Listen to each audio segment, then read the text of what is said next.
In this video, we're going to be talking about factoring special cases and factoring by grouping.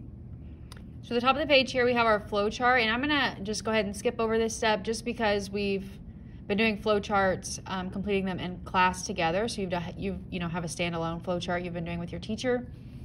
So I'm going to jump down to this middle section where it says, remember special binomial multiplication. So these 4 problems are just review of what we did in Chapter 8, Part 1, where we have 2 binomials that are being multiplied together and they're almost identical except for their signs. And so we know from Chapter 8, Part 1 that, when we have this situation here, we're going to FOIL or distribute. And when we do so, we'll have x times x, which is x squared, x times -5, which is -5x, and then 5 times x, which is 5x, and 5 times -5, which is -25. And then if we combine our middle terms there, -5x plus 5x will cancel, and so I just get x squared minus 25. So this was one of the special cases we had in Chapter 8, Part 1, where you have a binomial times a binomial. They have opposite signs, and so the middle terms will cancel out. So let's just try one more of those. 2x times 2x is 4x squared. 2x times -6 is -12x.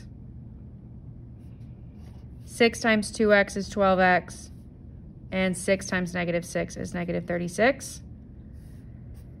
If I combine my like terms there in the middle, they will cancel. And so I'm left with this answer here. Now, the reason I'm going through a couple of review problems from Chapter 8, Part 1 is because this directly relates to what we're going to be talking about today in terms of special cases. Okay, and as I've mentioned in class before, factoring is just the opposite of, multiplication that we did in Chapter 8, Part 1. So when you were multiplying with FOIL method, we were getting things like this as our answer. So we were starting with our binomials, multiplying or FOILing, and getting this as the answer. Factoring is just the opposite of that.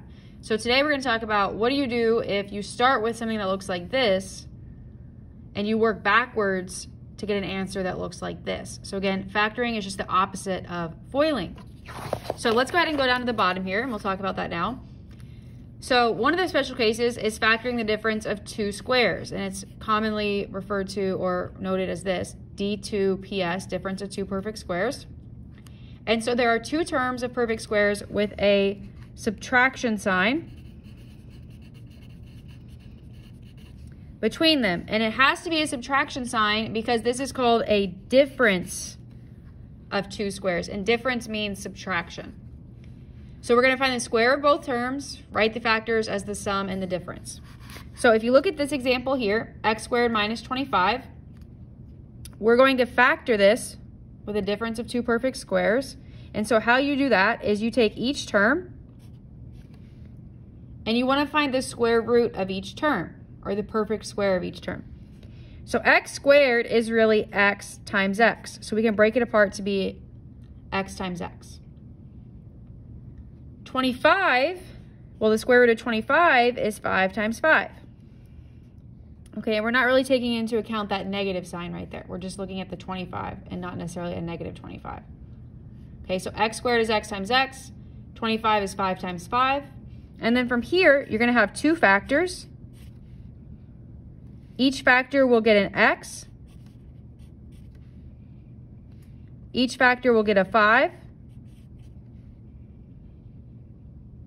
And then one will be a sum and one will be a difference. So one is going to be addition, one will be subtraction. Now, the reason we need them to be one addition and one subtraction is because we want the middle term to cancel out.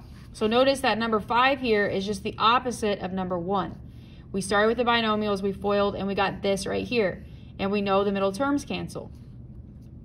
On 5, we're starting with the answer, and we're working backwards, or we're factoring, to figure out what the 2 binomials were before the FOIL method was done.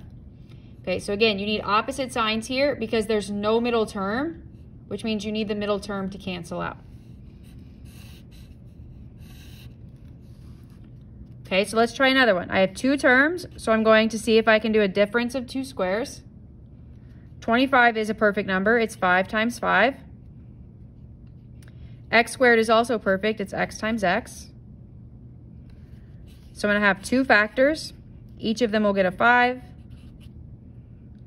Each of them will get an x. One will be addition, one will be subtraction.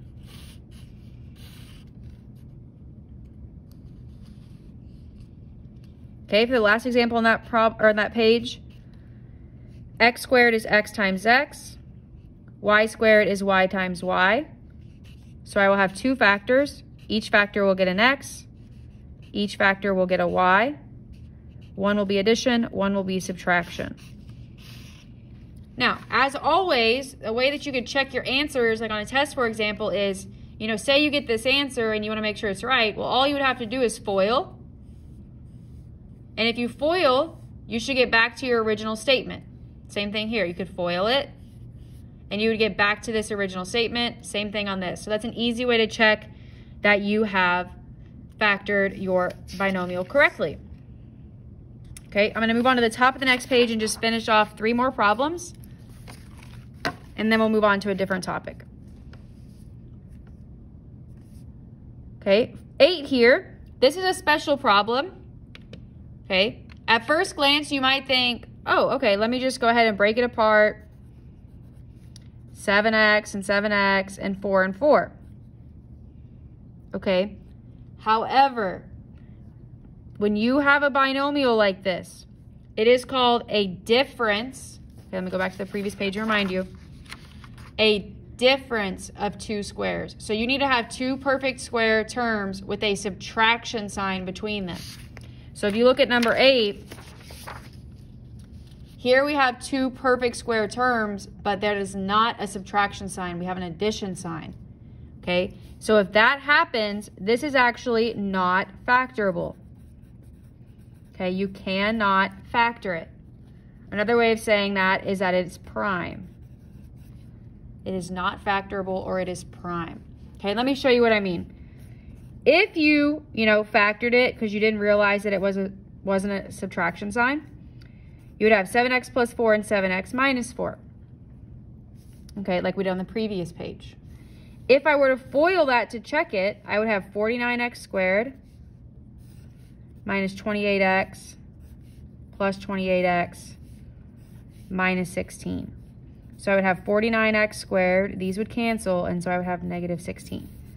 So if I, take this statement and I factor it like I did previously, and then I check it, I get this.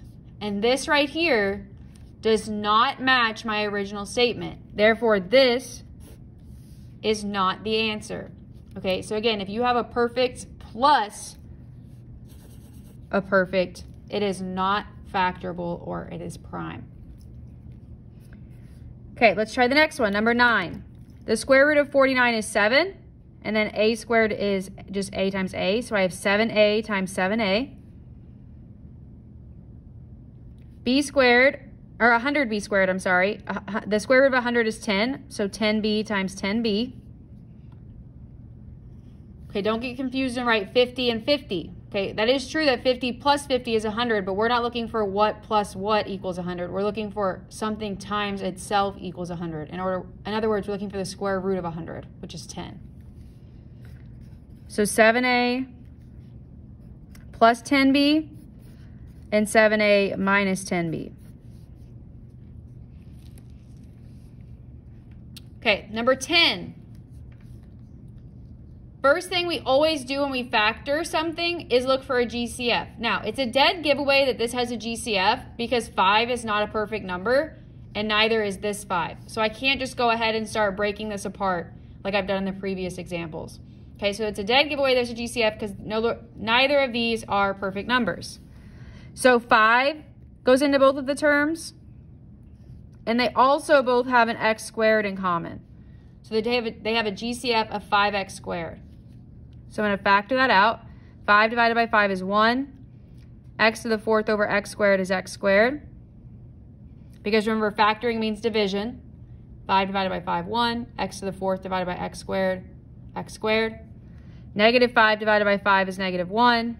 X squared divided by x squared will cancel. So I have this. Now I have a perfect number and a perfect number. So I can go ahead and break those apart. 1x squared is x times x. 1 is also perfect. It's 1 times 1. So I have two factors. Each gets an x. Each gets a 1. 1 is addition. 1 is subtraction. And then I just cannot forget that GCF of 5x squared there on my final answer. And that is how you factor two terms that are a difference of two perfect squares.